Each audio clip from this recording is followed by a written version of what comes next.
ಓಂ ತತ್ವ ಸಮನ್ವಯಾತ್ ಓಂ. ಹಿಂದಿನ ಶಾಸ್ತ್ರ ಯೋನಿತ್ವಾಧಿಕರಣದಲ್ಲಿ ಭಗವಂತನನ್ನ ಶಾಸ್ತ್ರದಿಂದ ಮಾತ್ರ ಅರಿಯಬೇಕು ಎಂಬ ವಿಷಯ ಬಂದಿದೆ. ಮತ್ತೆ ಈಗಿನ ಸಮನ್ವಯಾಧಿಕರಣದಲ್ಲಿ ಭಗವಂತನನ್ನ ಮಾತ್ರ ಶಾಸ್ತ್ರಗಳು ಹೇಳ್ತವೆ ಪ್ರಧಾನವಾಗಿ, ಉಳಿದವರನ್ನ ಅಪ್ರಧಾನವಾಗಿ ಹೇಳ್ತವೆ ಅಂತ ಬರ್ತಾ ಇದೆ. ಇದಕ್ಕೆ ಸಂಬಂಧಪಟ್ಟಂತೆ ತತ್ವ ಪ್ರದೀಪದ ಭಾಗವನ್ನ ನೋಡ್ತಾ ಇದ್ದೀವಿ. ಮಾಂ ವಿಧತ್ತೆ ಮಾಂ ವಿಕಲ್ಪ್ಯೋಪೋಹ್ಯೈತ್ಯಹಂ ಇತ್ಯಸ್ಯಾ ಹೃದಯಂ ಸಾಕ್ಷಾತ್ ನಾನ್ಯೋ ಮದ್ವೇತ ಕಶ್ಚನ ಅನ್ನುವ ಭಾಗವತ ಶ್ಲೋಕದ ವಿವರಗಳನ್ನ ಇವತ್ತು ನಾವು ನೋಡಬೇಕಾಗಿದೆ.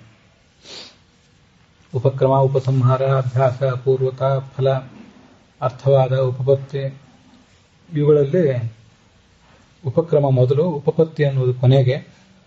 ಆ ಉಪಪತ್ತಿ ಅಂತ ಅನ್ನುವುದು ಎಲ್ಲದಕ್ಕಿಂತಲೂ ಪ್ರಬಲವಾದದ್ದು. ತಸ್ಮಾತ್ ಅರ್ಥವಾದ ಉಪಪತ್ತಿರ್ ಬಲಿಯೇಸಿ, ಇಷ್ಟು ಸಂಗತಿಗಳನ್ನ ನೋಡಿದ್ದೇವೆ. ಮುಂದೆ ಮಾಂ ವಿಧತ್ತೆ ಮಾಂ ಇತಿ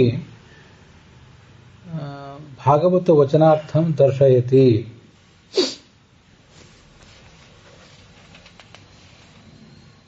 ಮಾಂ ವಿಧತ್ತೆ ವಿಧತ್ತೆ ಮಾಂ ಅಂತೇನಿದೆ ಅದು ಭಾಗವತದ ಮಾತು. ಭಾಗವತ ವಚನಾರ್ಥಂ ದರ್ಶಯತಿ ಮಾಂ ವಿಧತ್ತೆ ಮಾಂ ಅಂತ ಹೀಗಾಗಬೇಕಾಗಿತ್ತು ಅಂತ ಕಾಣಿಸ್ತದೆ. ಭಾಗವತದ ಮಾತಿನ ಅರ್ಥವನ್ನು ಕೂಡ ತೋರಿಸ್ತಾ ಇದ್ದಾರೆ ಅಂತ ಮೊದಲಿದ್ದು, ಮಾಂ ವಿಧತ್ತೆ ಮಾಂ ಅನ್ನುವ ವಾಕ್ಯ ಆಮೇಲೆ ಇರಬೇಕು ಅಂತ ಹೀಗೆ ಒಂದು ಗ್ರಹಿಕೆ ಇದೆ. ಪಾಠ ಹೀಗಿದ್ದಿರಬಹುದು ಅಂತೂ ಅರ್ಥ ಒಂದೇ ಇರಲಿ. ಮೊದಲು ಭಗವಂತ ಏನನ್ನಾದರೂ ವಿಧಾನ ಮಾಡುವುದೇನಿದೆ, ಯಾವುದನ್ನಾದರೂ ಕುರಿತು ವಿಧಾನ ಮಾಡುವುದು, ಅದೆಲ್ಲ ಭಗವಂತನ ಕುರಿತೇ ವಿಧಾನ ಮಾಡುವುದು ಅಂತ ಬಂತು. ಅದರ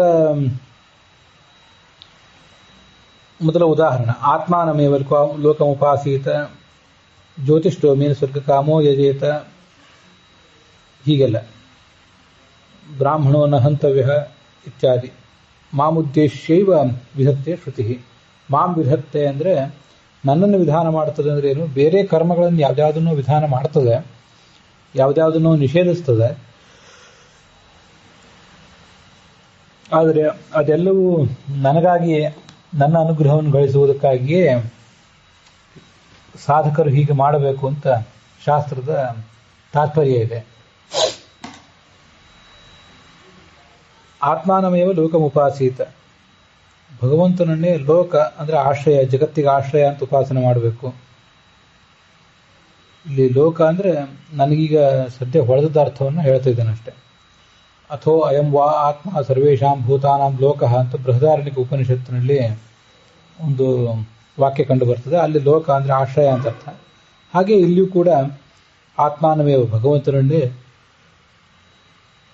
ಲೋಕ ಎಂಬುದಾಗಿ ಉಪಾಸನೆ ಮಾಡಬೇಕು, ಇದೊಂದು ವಿಧಾನ. ಹಾಗೆ ಜ್ಯೋತಿಷ್ಠೋಮೇನ ಸ್ವರ್ಗಕಾಮೋ ಯಜೇತ, ಸ್ವರ್ಗವನ್ನು ಬಯಸುವವನು ಜ್ಯೋತಿಷ್ಠೋಮದ ಮೂಲಕ ಯಾಗ ಮಾಡಬೇಕು. ಇವೆಲ್ಲ ವಿಧಾನಗಳು. ಮುಂದೆ ಕೆಲವು ನಿಷೇಧಗಳನ್ನೇನಾದರೂ ಮಾಡಿದರೆ, ಬ್ರಾಹ್ಮಣನ ಹಂತವ್ಯ, ಜ್ಞಾನಿಯನ್ನು ಕೊಲ್ಲಬಾರದು ಅಂತ ಇತ್ಯಾದಿ, ಇವೆಲ್ಲವೂ ಕೂಡ ಮಾಮುದ್ದೇಶ್ಯೈವ, ನನ್ನ ಪ್ರೀತಿಗಾಗಿಯೇ ವಿಧಾನ ಮಾಡಿದೆ ಶಾಸ್ತ್ರ. ನತೇ ವಿಷ್ಣುರ್ಜಾಯಮಾನೋ ರಜಾತಃ ಅಗ್ನ ಇಂದ್ರ ವರುಣ ಮಿತ್ರದೇವ ಇತ್ಯಾದಿ ಮಾಮಭಿಧತ್ತೆ. ಅನೇಕ ಕಡೆ ಶಾಸ್ತ್ರಗಳಲ್ಲಿ ಇಂದ್ರ, ಅಗ್ನಿ ಇತ್ಯಾದಿಗಳ ಮಹತ್ವವನ್ನೇ ವರ್ಣನೆ ಮಾಡಿದಾಗ ಕಾಣಿಸ್ತದೆ. ರುದ್ರನ ಮಹತ್ವವನ್ನೇ ವರ್ಣನೆ ಮಾಡಿದಾಗ ಕಾಣಿಸ್ತದೆ. ಇನ್ನು ಕೆಲವು ಕಡೆ ಅಂತೂ ಸ್ಪಷ್ಟವಾಗಿ ನತೇ ವಿಷ್ಣು ಜಾಯಮಾನೋ ಜಾತಃ ಅಂತ ಅವನ ಮಹತ್ವವನ್ನೇ ವರ್ಣನೆ ಮಾಡಿದಾಗ ಕಾಣಿಸ್ತದೆ. ಇದೆಲ್ಲವೂ ಕೂಡ ಆ ಭಗವಂತನ ಹಿರಿಮೆಯನ್ನೇ ಹೇಳುವಂಥದ್ದು. ಎಲ್ಲ ಶಬ್ದಗಳು ಅವನನ್ನೇ ಹೇಳ್ತವೆ. ಇತ್ಯಾದಿ, ಹೀಗೆ ಸಕಲ ಶಬ್ದಗಳು ಕೂಡ ಮಾಮಭಿಧತ್ತೆ, ನನ್ನನ್ನೇ ಹೇಳ್ತವೆ. ಇತ್ಯಾದಿ ಮಾಮಭಿಧತ್ತೆ. ಮಾಂ ವಿಧತ್ತೆ ಅಭಿಧತ್ತೆ ಮಾಂ. ಮುಂದೆ ವಿಕಲ್ಪ್ಯೋಪೋಹ್ಯ ಇತ್ಯಹಂ ಅಂತ ಬಂದಿದೆ. ಈಗ ನಮಗೆ ಗೊತ್ತಿರುವಂತೆ ವಿಕಲ್ಪ್ಯ ಇದು ಪಾಠ.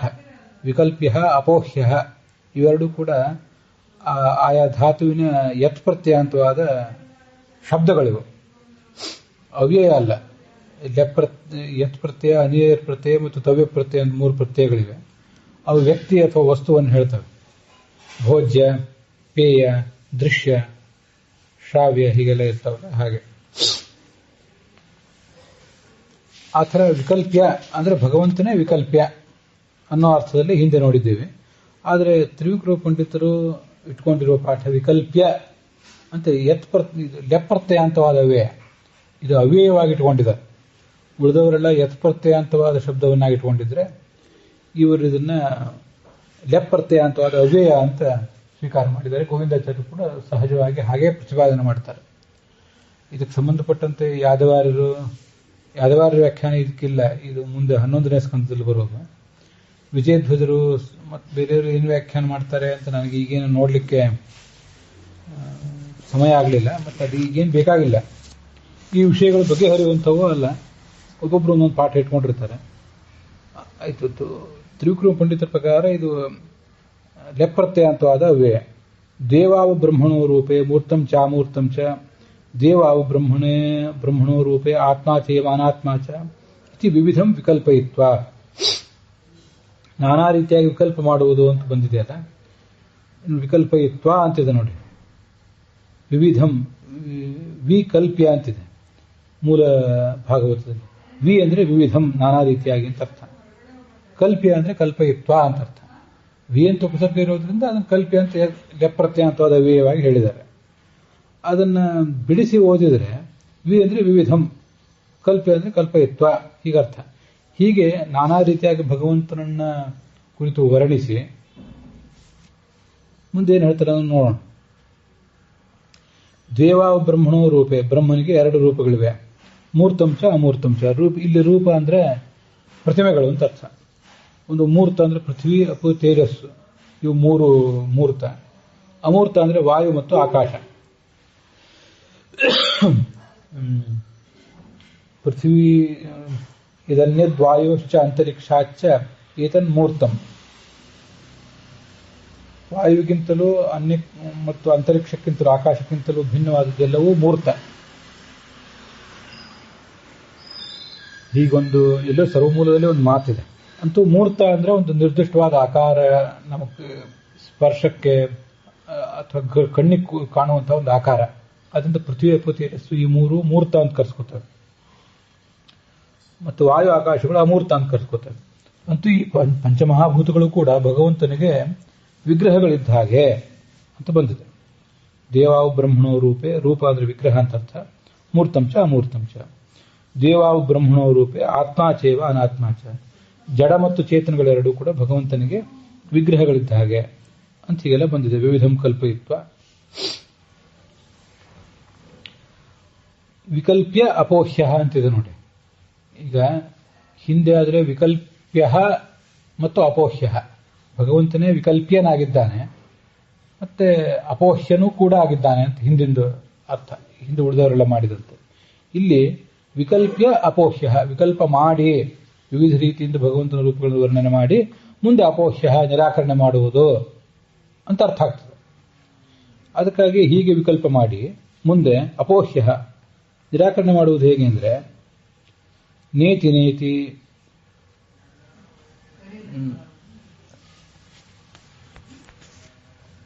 ತತ್ರ ಯಸ್ಸ ಆತ್ಮ ಸ ನಿತ್ಯಃ ಶುದ್ಧಃ ಕೇವಲೋ ನಿರ್ಗುಣಶ್ಚ ಅಥಯಃ ಅನೀದೃಶಃ ಸಹ ಅನಾತ್ಮ ಇತಿ ದೋಷಾದ್ ಅಪೋಹ್ಯ. ವಿವಿಧ ರೀತಿಯಿಂದ ಭಗವಂತನನ್ನು ಕಲ್ಪಿಸಿ ಮುಂದೆ ಅಪೋಹ ಮಾಡುವುದು. ಅಪೋಹ ಮಾಡುವುದು ಅಂದರೆ ಆ ದೋಷಗಳು ಈತನಲ್ಲಿ ಇಲ್ಲ ಅಂತ ತಿಳಿಸುವುದು. ಇದು ಎಲ್ಲ ಬೃಹದಾರಣ್ಯಕ ಉಪನಿಷತ್ತಿನ ಮಾತುಗಳೇ. ನೇತಿ ನೇತ್ಯಾತ್ಮ ವೇದಿತವ್ಯ. ಭಗವಂತನ ಹೇಗೆ ತಿಳಿಬೇಕು ಅಂದರೆ ಹೀಗಿದ್ದಾನೆ ಅಂತ ತಿಳಿಲಿಕ್ಕಾಗೋದಿಲ್ಲ ಅಂತ, ಹೀಗಿಲ್ಲ ಅಂತ ತಿಳಿಯಬಹುದು ಅಂತ ಪ್ರಸಿದ್ಧವಾದ ಮಾತಿದೆ, ನಿಮಗೆಲ್ಲ ಅದು ಗೊತ್ತಿದ್ದೇ ಇರ್ತದೆ. ನೇತಿ ನೇತಿ ಆತ್ಮ ವೇದಿತವ್ಯ. ಅವನನ್ನು ಹೀಗಿಲ್ಲ ಅಂತ ನಿಷೇಧ ಮುಖವಾಗಿ ತಿಳಿಯಬಹುದು. ಅಲ್ಲಿ ಬ್ರಹ್ಮಣೋ ಮುಂದೆ ದೇವಾವು ಬ್ರಹ್ಮಣೋ ರೂಪೇ ಆತ್ಮ ಚೈವ ಅನಾತ್ಮ ಚ ಹೀಗೆಲ್ಲ ಬಂದಿದೆ.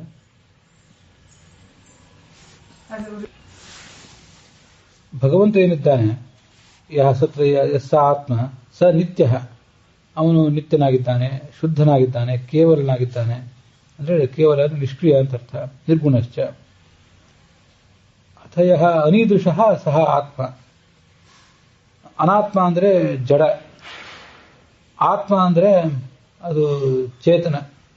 ಇತ್ಯಾದಿನ ದೋಷಾದ್ ಅಪೋಹ್ಯ, ಯಾವುದೇ ರೀತಿಯಾದ ದೋಷಗಳು ಕೂಡ ಇಲ್ಲ. ದೋಷಾತ್, ದೋಷಗಳ ದೆಸೆಯಿಂದ ಭಗವಂತನನ್ನು ನಿರಾಕರಣೆ ಮಾಡುವುದು. ಅಂದರೆ ದೋಷಗಳನ್ನು ಪ್ರಸ್ತಾವಿಸಿ ಆ ದೋಷಗಳು ಯಾವುದು ಕೂಡ ಈತನಲ್ಲಿ ಇಲ್ಲ ಅಂತ ಹೇಳುವುದು. ಇಲ್ಲಿ ತತ್ರ ಯಸ್ಸ ಆತ್ಮ ಸ ನಿತ್ಯ ಶುದ್ಧ ಕೇವಲೋ ನಿರ್ಗುಣಶ್ಚ ಅಥ ಯಹ ಅನೀದೃಶಃ ಸಹ ಅನಾತ್ಮ ಅನ್ನೋದದ್ದು ಪೂರ್ಣ ಸ್ಪಷ್ಟವಾಗಿ ಅರ್ಥ ಹೇಳಿಲ್ಲ ನಾನು. ಇಲ್ಲಿ ಅದನ್ನ ಮತ್ತೆ ಯಾವಾಗಾದ್ರೂ ಒಂದ್ಸರಿ ಹೇಳ್ತೇನೆ. ಅಂತೂ ದೋಷಗಳು ಯಾವುದು ಭಗವಂತನಲ್ಲಿ ಇಲ್ಲ. ದೋಷಗಳನ್ನು ಪ್ರಸ್ತಾವಿಸಿ ದೋಷಗಳನ್ನು ಇಲ್ಲ ಅಂತ ಹೇಳುವುದು ಇದು ಅಪೋಹ್ಯ ಅಂತ ಅನ್ನೋದಕ್ಕೆ. ನಿರ್ದೋಷತ್ವೇನ ದೋಷಾದ ಅಪೋಹ್ಯ ಅಂತಿದೆಯಲ್ಲ, ಅಪೋಹ್ಯ ಅಂತ ಆದ್ಮೇಲೆ ಒಂದು ಕಾಮ ಇದೆ ಅಲ್ಲಿ, ಆ ಕಾಮ ಬೇಡ. ಅಪೋಹ್ಯ ಅಂದ್ರೆ ನಿರ್ದೋಷತ್ವೇನ ವಿಧೇಯ ಅಂತ ಅರ್ಥ ಅದಕ್ಕೆ. ಅದರಿಂದ ಅಲ್ಲಿ ಕಾಮ ಅಲ್ಲಿ ಬೇಕಾಗಿಲ್ಲ. ಹೀಗೆ ನಿರ್ದೋಷ ಎಂಬುದಾಗಿ ಭಗವಂತನನ್ನು ತೋರಿಸಿಕೊಡುವುದು.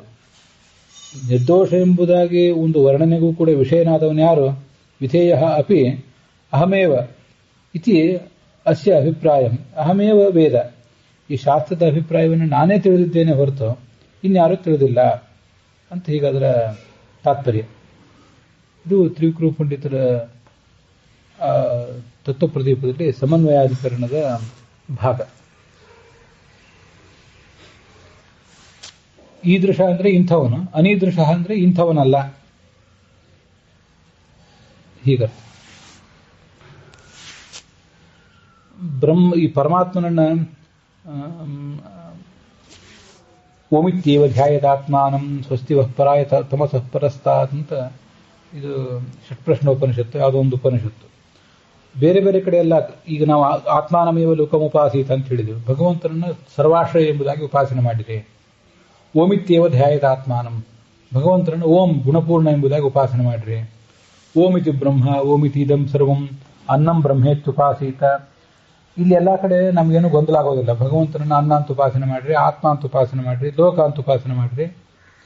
ಅದರಿಂದ ನಿಮಗೆ ಸ್ವಸ್ತಿವಃ ಪರಾಯ ತಮಸಃ ಪರಸ್ತಾತ್, ಪ್ರಕೃತಿಯಿಂದ ದೂರ ಇರುವ ಮುಕ್ತಿಯನ್ನು ನೀವು ಪಡಿತೀರಿ, ಹೀಗೆಲ್ಲ ಹೇಳಿದಂಗೆ ಆಗ್ತದೆ. ಇದೊಂದು ಪ್ರಶ್ನೆ, ಜ್ಯೋತಿಷ್ಠೋಮೇನ ಸ್ವರ್ಗಕಾಮೋ ಯಜೇತ ಅನ್ನೋದು ಭಗವಂತನ ಪ್ರೀತಿಗಾಗಿ ಹೇಗೆ ಅಂತ.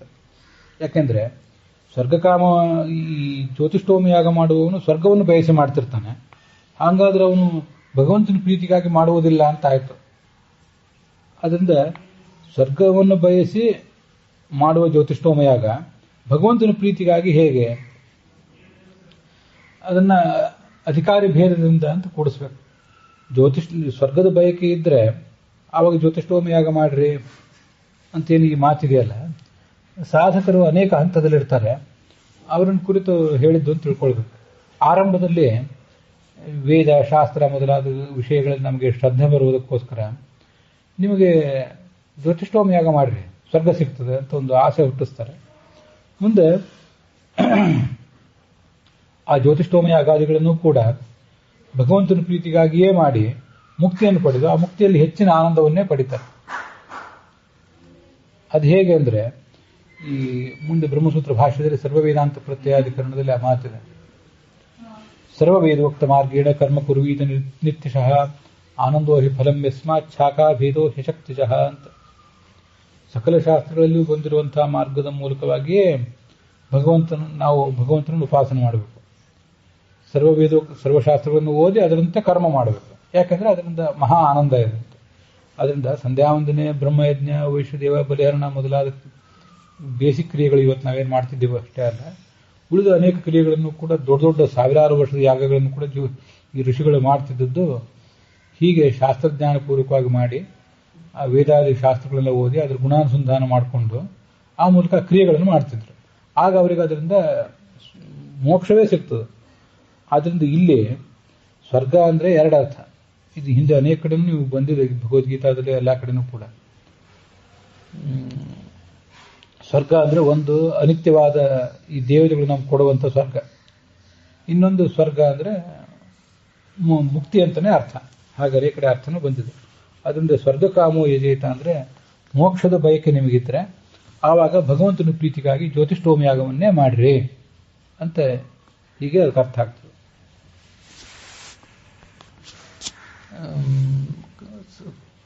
ಸರಿಯಾದ ಶಾಸ್ತ್ರಜ್ಞಾನವಿಲ್ಲದೆ ಕೇವಲ ಕರ್ಮಗಳನ್ನು ಮಾಡಿದರೆ ಅದರಿಂದ ಭಗವಂತನ ಅಧಮ ಪ್ರಸಾದ.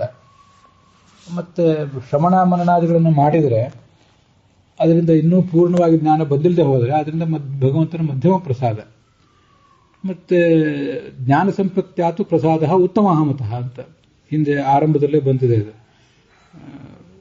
ಎಲ್ಲ ಶಾಸ್ತ್ರಗಳನ್ನು ಓದಿ, ವೇದಾದಿಗಳೆಲ್ಲವನ್ನೂ ಓದಿ, ಜ್ಯೋತಿಷ್ಠೋಮ ಯಾಗ, ವಾಜಪೇಯಿ ಯಾಗ ಮೊದಲಾದ ಎಲ್ಲ ಯಾಗಗಳನ್ನು ಮಾಡಿ, ಅಶ್ವಮೇಧಾದಿಗಳನ್ನು ಕೂಡ ಅವರು ಕ್ಷತ್ರಿಯರು ಮೊದಲಾದವರು ಮಾಡಿದಾಗ ಅಷ್ಟು ಮಾಡಬೇಕಾದ್ರೆ ಆ ಶಾಸ್ತ್ರಗಳನ್ನೆಲ್ಲ ಓದಿರ್ತಾರೆ, ಓದಿದಂಥ ಪುರೋಹಿತರಲ್ಲಿ ಬಂದಿರ್ತಾರೆ. ಅದರಿಂದ ಶಾಸ್ತ್ರಜ್ಞಾನ ಪೂರ್ವಕವಾಗಿ ಮಾಡ್ತಾರೆ. ಆವಾಗ ಭಗವಂತನಿಗೆ ಹೆಚ್ಚು ಪ್ರೀತಿ ಆಗ್ತದೆ. ಅವರು ಕೇವಲ ಕರ್ಮ ಮಾಡಿದಾಗ ಭಗವಂತನಿಗೆ ಪ್ರೀತಿ ಆಗೋದಿಲ್ಲ ಅಂತಲ್ಲ. ನಾವು ದೇವ ಪೂಜೆಗೆ ಬೇಕಾದ ಉಪಕರಣಗಳನ್ನೆಲ್ಲ ಚೆನ್ನಾಗಿ ತೊಳೆದು ಸ್ವಚ್ಛವಾಗಿ ಇಟ್ಕೊಂಡಾಗ ಭಗವಂತನಿಗೆ ಅದರಿಂದ ಭಗವಂತನ ಪ್ರಸಾದ ಆಗೋದಿಲ್ಲ ಅಂತಲ್ಲ, ಆಗ್ತದೆ. ಆದರೆ ಉತ್ತಮ ಪ್ರಸಾದ ಆಗಬೇಕಾದ್ರೆ ಜ್ಞಾನ ಸಂಪಾದನೆ ಪೂರ್ವಕವಾಗಿ ಮಾಡಬೇಕು. ಖಂಡಿತವಾಗಿಯೂ ನಾವು ಸ್ವರ್ಗಕ್ಕೆ ಹೋಗುವಂತಹ ಪ್ರಯತ್ನ ಮಾಡಿದರೆ ನಾವು ಆಸ್ತಿಕರಾಗಿದ್ದೇವೆ ಅಂತ ಭಗವಂತ ನಮ್ಮನ್ನು ಗುರುತಿಸಿ ಸಂತೋಷ ಪಡ್ತಾನೆ, ಇಲ್ಲ ಅಂತಲ್ಲ. ಯಾಕಂದ್ರೆ ನಾಸ್ತಿಕರಾದವರಿಗೆ ಸ್ವರ್ಗಕ್ಕೆ ಹೋಗುವಂಥ ಬಯಕೆನೂ ಬರಲಿಕ್ಕಿಲ್ಲ, ಅಥವಾ ಬಂದ್ರೂ ಅದೇನು ಜೆನ್ಯೂನ್ ಆಗಿರ್ಲಿಕ್ಕಿಲ್ಲ. ಅದರಿಂದ ಸ್ವರ್ಗಕ್ಕೆ ಹೋಗುವ ಟೆಂಡೆನ್ಸಿ ಆದರೂ ಇದೆಯಲ್ಲ ಇವನಿಗೆ, ಇನ್ನೊಂದು ವೇದೋಕ್ತ ಕರ್ಮವನ್ನಾದರೂ ಮಾಡ್ತಾನಲ್ಲ ಅಂತ ಭಗವಂತ ಸಂತೋಷ ಪಡಬಹುದು. ಆದರೆ ಮುಕ್ತಿಗಾಗಿ ಪ್ರಯತ್ನ ಪಡುವ ಸಾಧಕನ ಕಂಡ್ರೆ ಜ್ಞಾನಿ ತ್ವಾತ್ಮೈವ ಮೇಮತಂ, ಜ್ಞಾನಿ ಪ್ರಿಯತಮೋತೋಮೆ ಅಂತ ಭಗವದ್ಗೀತಾದಲ್ಲಿ ಹೇಳಿದಂತೆ ಮುಕ್ತಿಗಾಗಿ ಪ್ರಯತ್ನ ಪಡುವ ಸಾಧಕನನ್ನು ಬಹಳ ಪ್ರೀತಿಸ್ತಾನೆ ಭಗವಂತ ಅಂತ ತಿಳ್ಕೋಬಹುದು. ಸನ್ಯಾಸಿಗಳಾದವರು ಈ ಎಲ್ಲಾ ಶಾಸ್ತ್ರಗಳನ್ನು ಓದಿ ಆ ಪ್ರಕಾರ ಕರ್ಮವನ್ನೇ ಮಾಡಬೇಕಂತ ಅಲ್ಲ. ಅದು ಸರ್ವವೇದೋಕ್ತ ಮಾರ್ಗೇಣ ಕರ್ಮ ಕುರ್ವೀತ ನಿತ್ಯಶಃ ಅಂತ ಬ್ರಹ್ಮಸೂತ್ರ ಭಾಷ್ಯದಲ್ಲಿ ಇದೆಯಲ್ಲ. ಆವಾಗ ಅದಕ್ಕೆ ಇನ್ನೊಂದ್ಸರಿ ನಾನು ಅರ್ಥ ಹೇಳ್ತೇನೆ. ಕರ್ಮ ಕುರ್ವೀತ ನಿತ್ಯಶಃ ಅಂದ್ರೆ ಈಗ ಸಾಧನೆಯೂ ಕೂಡ ಒಂದೇ ಒಂದು 70-80 ಜನ್ಮದ ಸಾಧನೆ ಮಾತ್ರ ಅಲ್ವಲ್ಲ. ಆದ್ರಿಂದ ಸನ್ಯಾಸಿ ಆದವನು ಕೂಡ ಈ ಉದಾಹರಣೆಗೆ ಮುಖ್ಯ ಪ್ರಾಣ ಭೀಮಸೇನಾಗಿ ಅವತರಿಸಿದ್ದ. ಆವಾಗ ಅವನು ತಾನೇ ಯಜ್ಞಗಳನ್ನು ಮಾಡಿದ. ಮತ್ತು ಮಧ್ವನಾದಾಗ ಅವನು ಯಜ್ಞಗಳನ್ನು ಮಾಡಲಿಲ್ಲ, ಕೇವಲ ಮಾಡಿಸಿದ. ಈ ಥರ ಒಂದೇ ಜನ್ಮದಲ್ಲಿ ಎಲ್ಲವನ್ನೂ ಮಾಡ್ಲಿಕ್ಕೆ ಆಗೋದೂ ಇಲ್ಲ. ಆಯಾ ಆಶ್ರಮಕ್ಕೆ ತಕ್ಕಂತೆ, ಆಯಾ ವರ್ಣಕ್ಕೆ ತಕ್ಕಂತೆ ಮಾಡಬೇಕಾಗ್ತದೆ. ದೇವತೆಗಳಿಗೂ ಕೂಡ. ಆದ್ರಿಂದ ಸಂಪೂರ್ಣೋಪಾಸನಾ ಬ್ರಹ್ಮ ಸಂಪೂರ್ಣಾನಂದ ಭಾಗ್ ಭವೇತ್ ಅಂತಿದೆ. ಇನ್ನೊಂದು ಕಡೆ ಬ್ರಹ್ಮಸೂತ್ರ ಭಾಷ್ಯದಲ್ಲೇ ಇದೆ. ಸಂಪೂರ್ಣೋಪಾಸನಾ ಬ್ರಹ್ಮ ಸಂಪೂರ್ಣಾನಂದ ಭಾಗ್ ಭವೇತ್. ಅದ್ರ ಉತ್ತರಾರ್ಧ ನಂಗೆ ನೆನಪಾಗ್ತಾ ಇಲ್ಲ. ಉಳಿದವರು ತಮ್ಮ ಕೆಲವು ಗುಣಗಳನ್ನು ಮಾತ್ರ ಉಪಾಸನೆ ಮಾಡಿ, ತಮ್ಮ ಯೋಗ್ಯತಾನುಸಾರ ಉಪಾಸನೆ ಮಾಡಿ ಕಡಿಮೆ ಆನಂದ ಪಡಿತಾರೆ. ಹೀಗೆ ಸಂಪೂರ್ಣೋಪಾಸನೆಯನ್ನು ಅವನಾದರೂ ಒಂದೇ ಜನ್ಮದಲ್ಲಿ ಮಾಡ್ತಾನೆ ಇಲ್ವಲ್ಲ. ಅನೇಕ ಜನ್ಮಗಳನ್ನು ದಾಟ್ತಾನೆ ಬರ್ತಾನೆ. ಹೀಗೆ ಅನೇಕ ಥರದ ಕರ್ಮಗಳನ್ನು ಮಾಡ್ತಾನೆ. ಒಂದೊಂದು ಜನ್ಮದಲ್ಲಿ ಒಂದೊಂದು ಸಾಧನೆ ಮಾಡ್ತಾನೆ. ಕೆಲವು ಕಡೆ ಸನ್ಯಾಸಿಯಾಗಿ, ಕೆಲವು ಕಡೆ ಗೃಹಸ್ಥನಾಗಿ. ಸದಾಕಾಲದಲ್ಲಿಯೂ ದೇವತೆಗಳು ಗೃಹಸ್ಥರು ಆಗಿರ್ತಾರೆ, ಸನ್ಯಾಸಿಗಳು ಆಗಿರ್ತಾರೆ ಅನ್ನೋ ವಿಷಯ ಬೇರೆ. ಆದರೆ ಸನ್ಯಾಸಿಯಾಗಿದ್ದಾಗ ಎಲ್ಲ ದಂಡಧಾರಣೆ ಮೊದಲಾದ ಎಲ್ಲ ಕಾರ್ಯಗಳನ್ನು ಅವ್ರು ಮಾಡೋದಿಲ್ವಲ್ಲ. ಇನ್ನೊಬ್ಬರಿಗೆ ದೈಹಿಕವಾಗಿ ಶಿಕ್ಷೆ ಕೊಡೋದು, ಸದೆ ಬಡಿಯೋದು, ಇಂಥ ಕೆಲಸಗಳನ್ನು ಅವ್ರು ಮಾಡೋದಿಲ್ಲ. ಆದ್ದರಿಂದ ಒಂದೇ ಜನ್ಮದಲ್ಲಿ ಮಾಡಬೇಕು ಅಂತಲ್ಲ, ಅನೇಕ ಜನ್ಮದಲ್ಲಿ ಮಾಡ್ತಾರೆ ಅಂತ ಒಂದು ಅರ್ಥ ತಿಳ್ಕೋಬಹುದು ನಾವು. ಸನ್ಯಾಸಿಗಳಿಗೂ ಕೂಡ